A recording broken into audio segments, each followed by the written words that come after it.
Erandioko Gautxori elkartean egin genuen hitzordua azaroaren 22an, ariketa berezi bat egitea helburu. Sexualitateaz, identitateaz eta feminismoaz berba egitea, taloa egiten eta jaten genuen bitartean. Bildutakoen esanetan, esperimentua arrakastatsua eta lehenbailen errepikatzekoa izan zen. Amaieran, gure kameraren aurrean hainbat hausnarketa egin zuten Bea Seber eta Saio Hernandez sexologoek.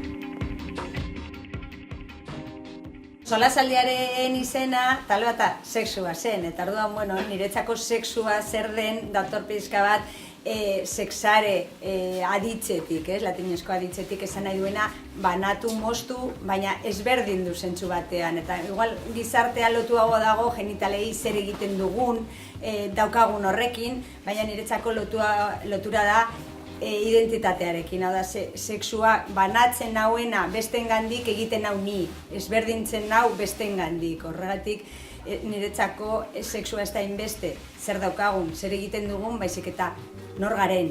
Egia da, sexualitatea eta feminismoa pertsona batzuk ez dutela lotzen, baina izatez lotura handia dute eta feminismoaren hasieratik sexualitatea garrantzitsua izan da, landu izan da eta hausnartu izan da. Horregatik adibidez, feminismoak eman diguna sexologia munduari izan da kontzeptu desberdinak bereiztea. Bereiztea plazerra eta ugalketa adibidez, bereiztea identitatea eta desira adibidez. Eta bereizketa honek ero sexologia berdin egiten du, orduan bien arteko zubiak eta loturak egon badaude. Niri ez zait gustatzen genero identitatea esaldia edo bi hitzoiek batera ez zaizkit gustatzen. Generoa datorrelako pixka bat, Jon Monek berreskuratu zuen identifikatzeko eraikita dauen zerbait, eta generoa baldin bada estereotipoei lotuta dagoena eta kanpotik datorrena inposatua dena, ez daka zentzurik identitate hitzarekin batera joatea, identitatea guk geu baino ez dakigulako, barrutik sortzen den zer eta barrutik sortzen den zer, kanpotik ezarritako zerbaitekin ez dator bat inondik inora, horregatik hitz egiten dut sexu identitateaz eta ez genero identitateaz, eta gero hortik aparte egongo lirateke genero rolak edo estereotipoak, baina identitatearekin ez dut lotzen inondik inora.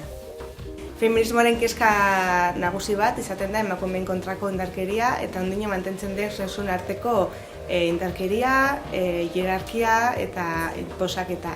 Eta noski, sexuen arteko inposaketa bat dagoen heinean, intimitatean bai inposaketa hori egon daiteke eta hori gaur egun arazo-larria izaten jarraitzen du eta kezkagarria da feminismoarentzat, baina kezkagarria da bai sexologian eta sexuen arteko harreman gozotsu bat edo plazergarri bat bilatzen dugunentzako. Orduan, halako egunetan, azaroak 25 garrantzitsua da kalera ateratzea eta emakumeen kontrako indarkeriari ahotsa ematea.